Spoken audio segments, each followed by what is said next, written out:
I'm Alex Villarreal with the VOA Special English Technology Report. A hologram is a three-dimensional image, an image that appears to have height, width, and depth. More than 30 years ago, Princess Leia gave her famous holographic plea for help in the original Star Wars movie. Since then, holograms have become bigger, better, and more widely used. Now, researchers have developed a holographic telepresence system. Traditional telepresence systems are used in video conferencing. They present two-dimensional images.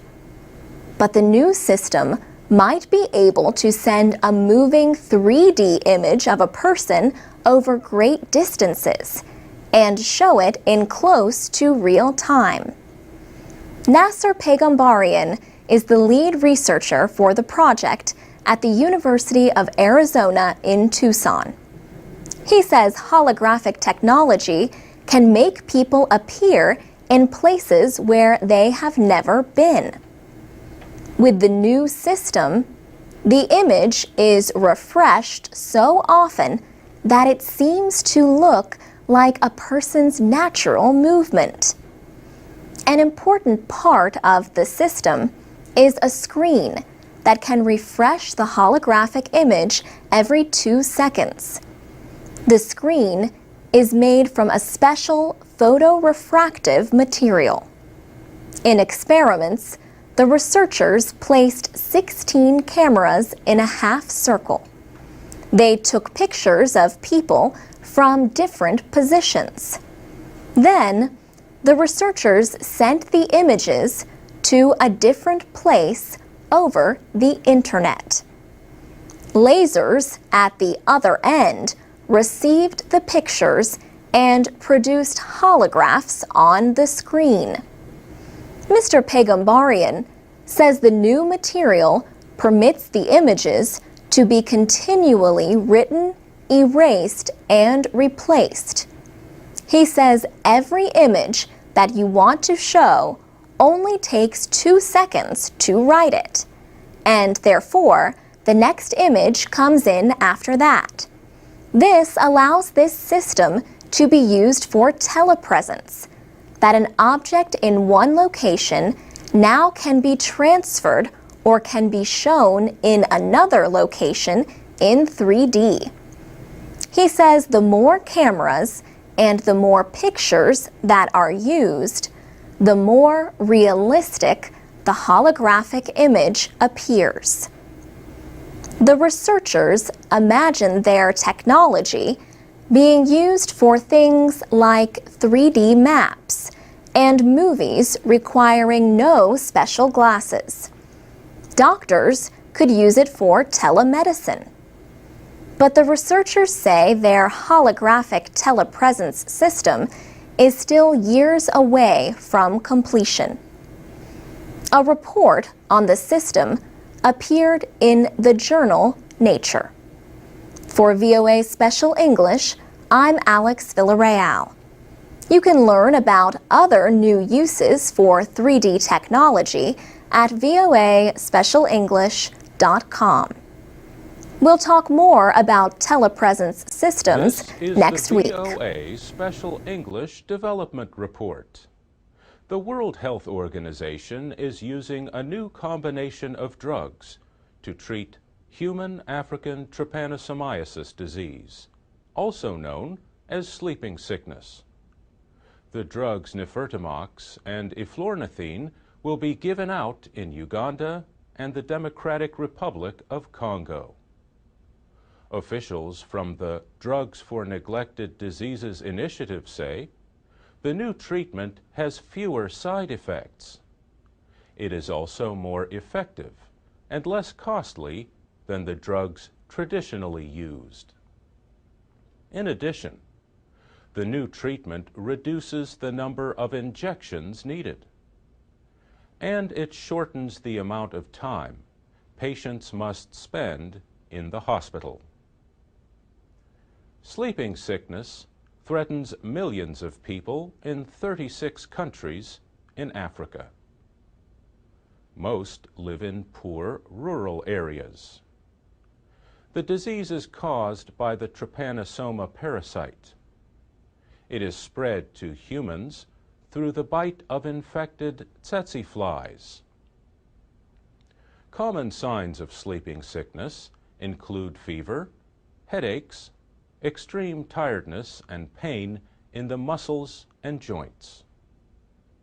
Early identification of the disease may be difficult because many infected people do not show any immediate symptoms.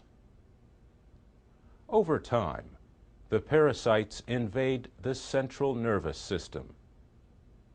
The disease causes sleep disorders, mental confusion, personality changes, speech problems, seizures, and coma. If left untreated, sleeping sickness kills. The World Health Organization estimates that about 60,000 people are currently infected with the disease. It develops in two different forms. Trypanosoma gambiense is responsible for 90% of the reported cases of sleeping sickness. People infected with this form may develop the disease over many years without any major symptoms. The disease develops more quickly over a few weeks or months in people infected with Trypanosoma rhodesiense. Until now, the drug melarsoprol was used to treat patients in the advanced stage of sleeping sickness. But the drug requires many painful injections several times a day for several weeks. It also causes bad side effects, some of which can be deadly. In Uganda, a new study has confirmed earlier research linking the spread of sleeping sickness to infected farm animals. The writers of the study have called for stronger rules requiring cattle to be treated before being sold at market. The study was published in the Public Library of Science. And that's the VOA Special English Development Report. This is the VOA Special English Development Report. The World Health Organization has begun to use a new vaccine against polio. Officials say it will become a major tool in the campaign to end a disease that mainly affects children under age 5. The new formulation is known as BOPV, or bivalent oral polio vaccine. It was used for the first time in December in a polio immunization campaign in Afghanistan. Carol Pandak is with the Polio Plus program of the service organization Rotary International. She explains that health workers have been using what are called trivalent vaccines in some places. These are areas like Afghanistan where more than one kind of polio virus exists. There are 3 types of polio virus. The trivalent vaccine is least effective against type 3, more effective against type 1, and highly effective against type 2. As a result, few new cases of type 2 have been reported since 1999.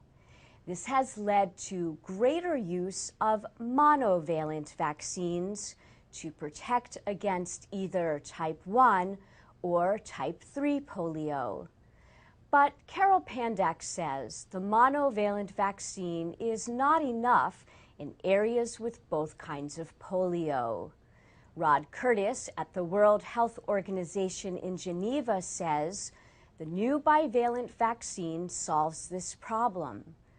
Carol Pandak says tests found the new vaccine to be 30% more effective than the trivalent vaccine. More than 30 new cases of polio were reported in Afghanistan last year. About half were type 1 and the others type 3. Rod Curtis says that shows the importance of the new vaccine targeting both viruses at once. Officials say similar vaccination campaigns are planned this year in India, Nigeria, and Pakistan. Intensive vaccination campaigns have reduced the number of new polio cases reported worldwide to fewer than 2,000 a year. The Global Polio Eradication Initiative says the number has fallen by 99% since 1988. Polio is highly infectious. The virus enters the body through the mouth, usually in food or water. It grows in the intestines and attacks the nervous system. One victim in 200 suffers permanent paralysis, usually in the legs. 5 to 10% of those victims die when their breathing muscles fail. And that's the VOA Special English Development Report.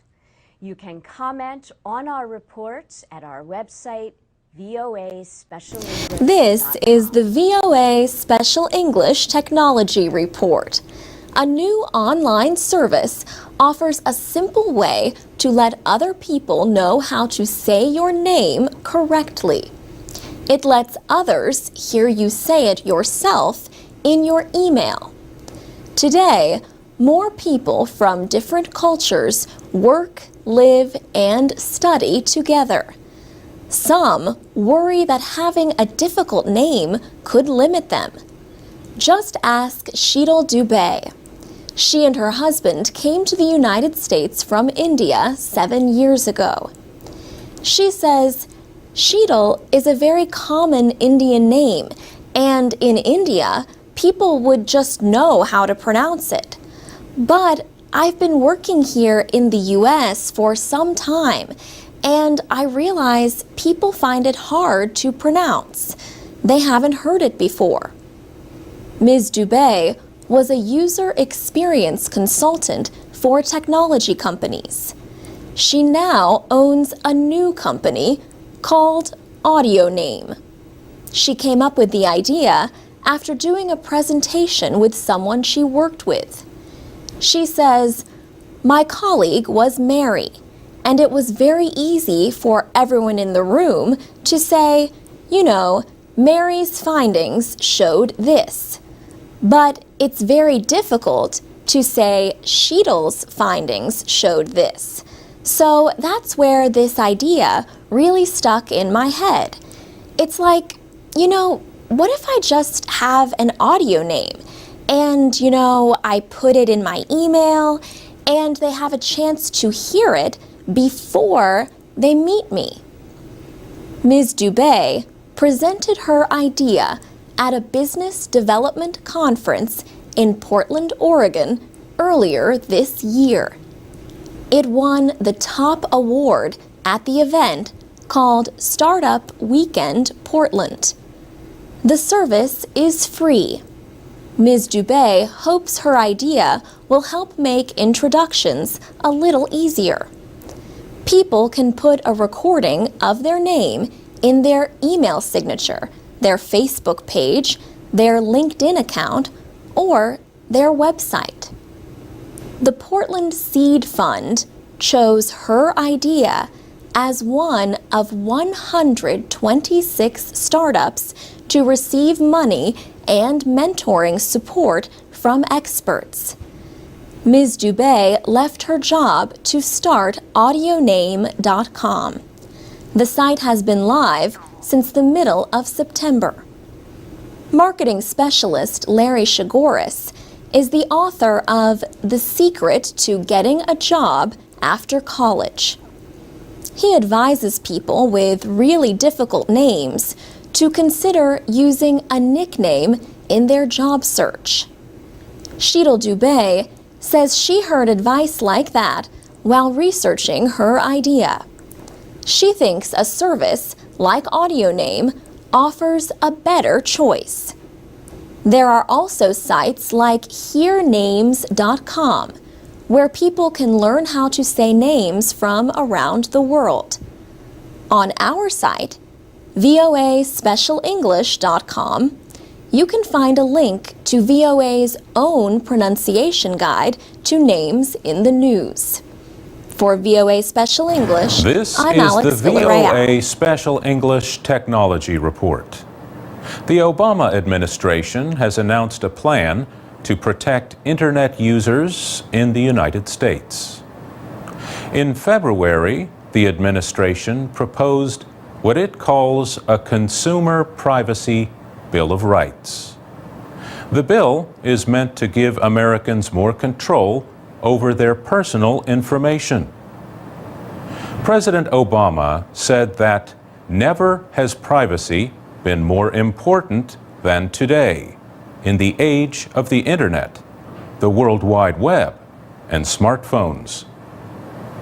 Under the Privacy Bill of Rights, Americans would have more control over what personal data companies collect from them and how they use it.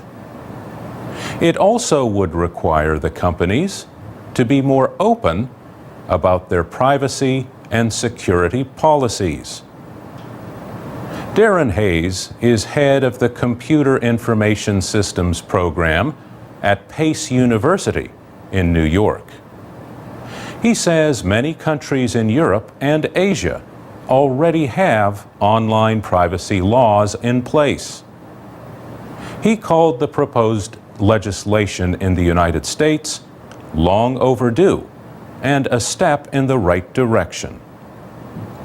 I think that in its present form, it looks very effective. The average online user does need more transparency and more control over the use of their information. Professor Hayes says the Consumer Privacy Bill of Rights would hold companies like Facebook and Google to a higher level of responsibility. I think in practical terms, it's going to make online companies more accountable for what they do. It also seeks to provide more transparency about how third parties are sharing their information and give the user, hopefully, the ability to opt out of having their information shared. The new measures are part of a larger government effort to improve online privacy. The administration has urged Congress to pass legislation in support of the measures. It also wants lawmakers to give the Federal Trade Commission and state officials additional powers to enforce them. Professor Hayes says the effectiveness of the bill will depend strongly on that. In a related development, a group of companies that make internet browsers agreed to support plans for adding do not track technology to their browsers.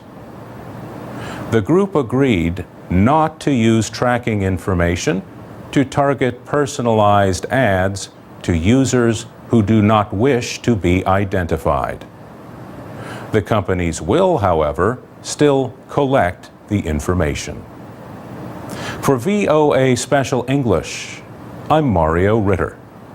You can find more stories about privacy and technology at voaspecialenglish.com. This is the VOA Special English Development Report. World No Tobacco Day is celebrated each year on May 31st. The observance is meant to bring attention to the growing use of tobacco and its deadly effects. The World Health Assembly established the event in 1987.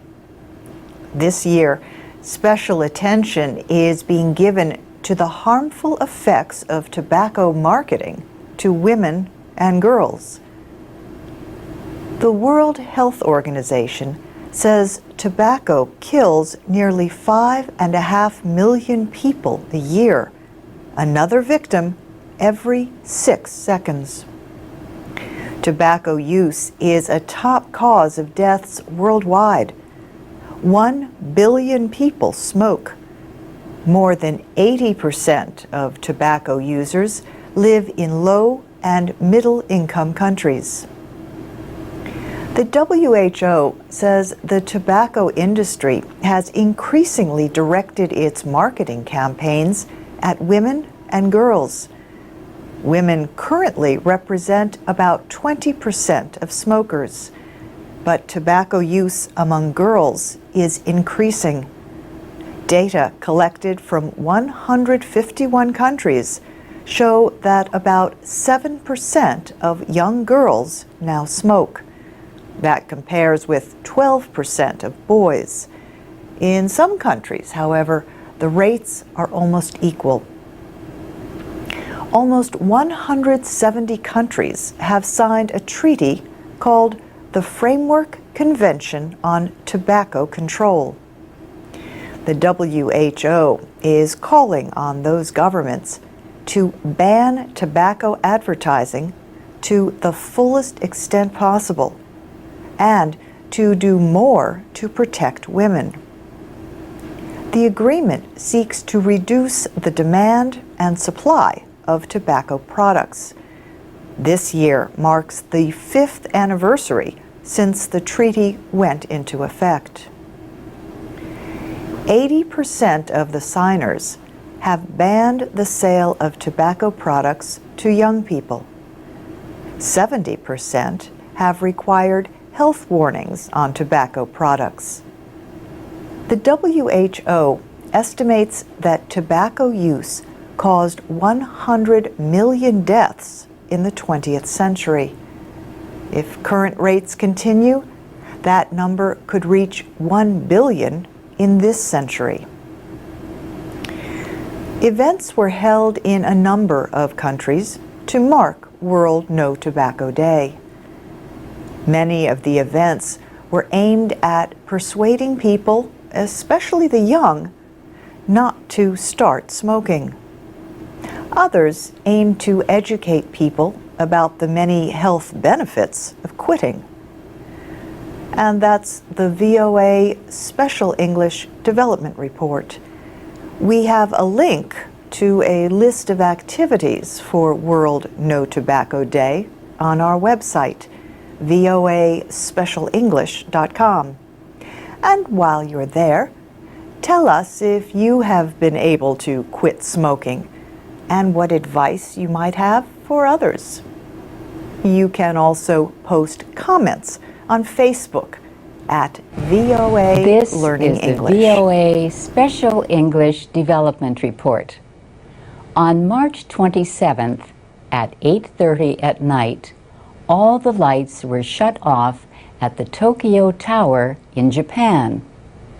The Brandenburg Gate in Berlin, Germany went dark. So did the Eiffel Tower in Paris, France. The Empire State Building in New York City shut off all its lights. So did buildings in other cities around the world.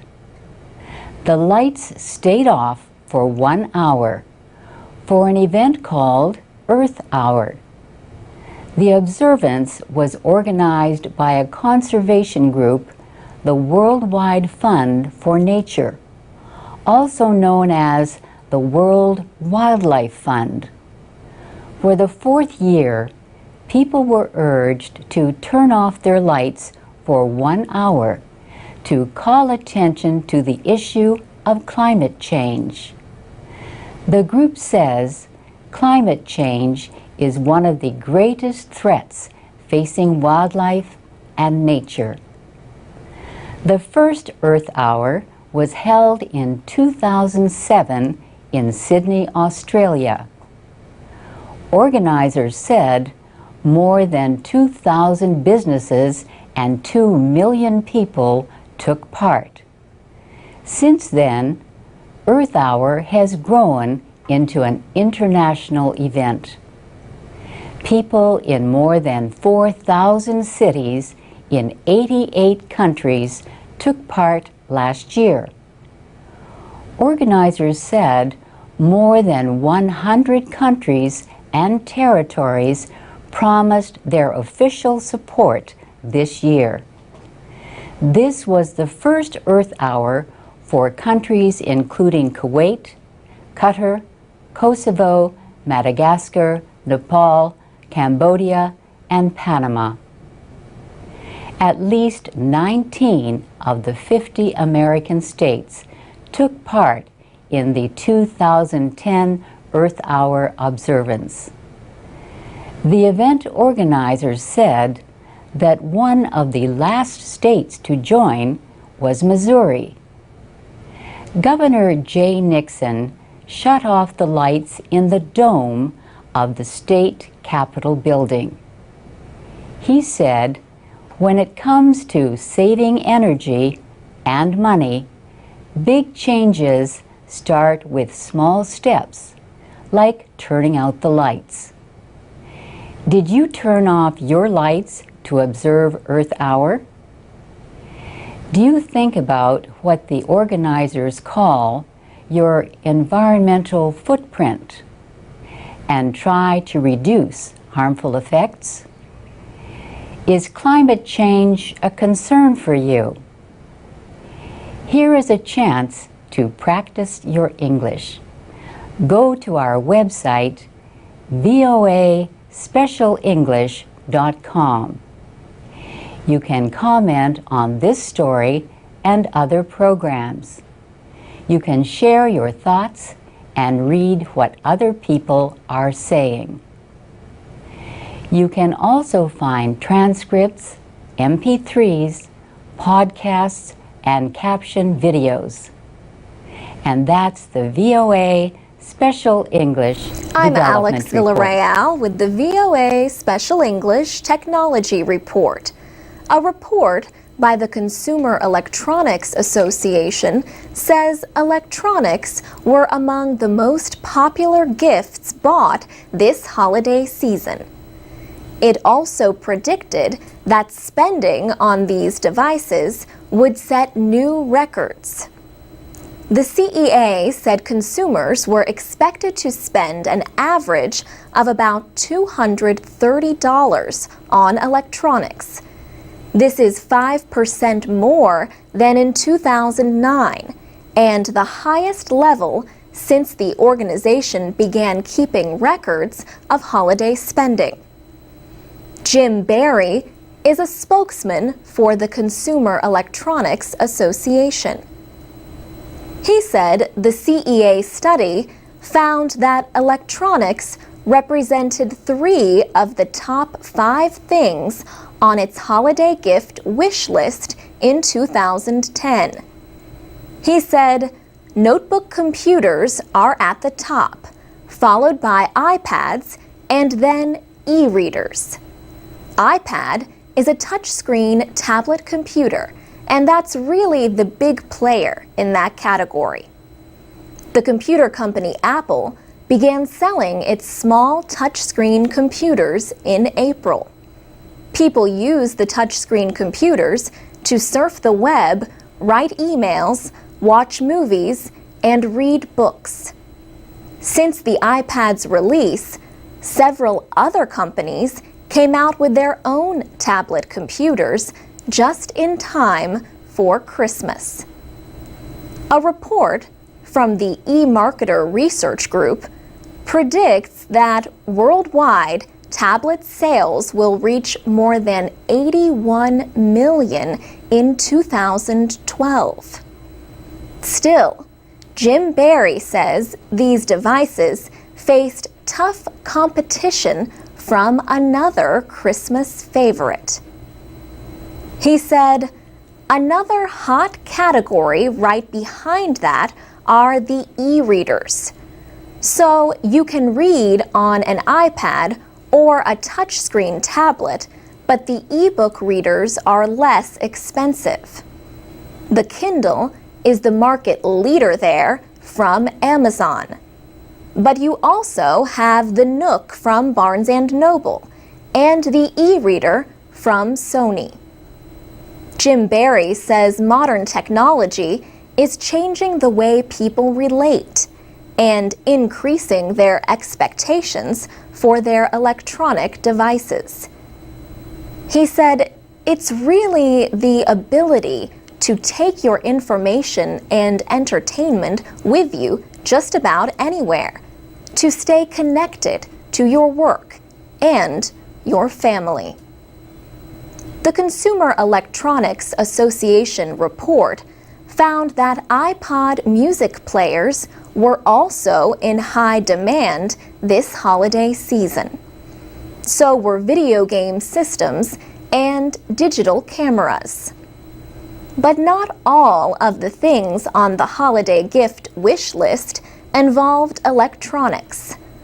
The one thing that people wanted most, Jim Barry said, at the top of the list was peace and happiness. For VOA Special English, I'm Alex Villarreal.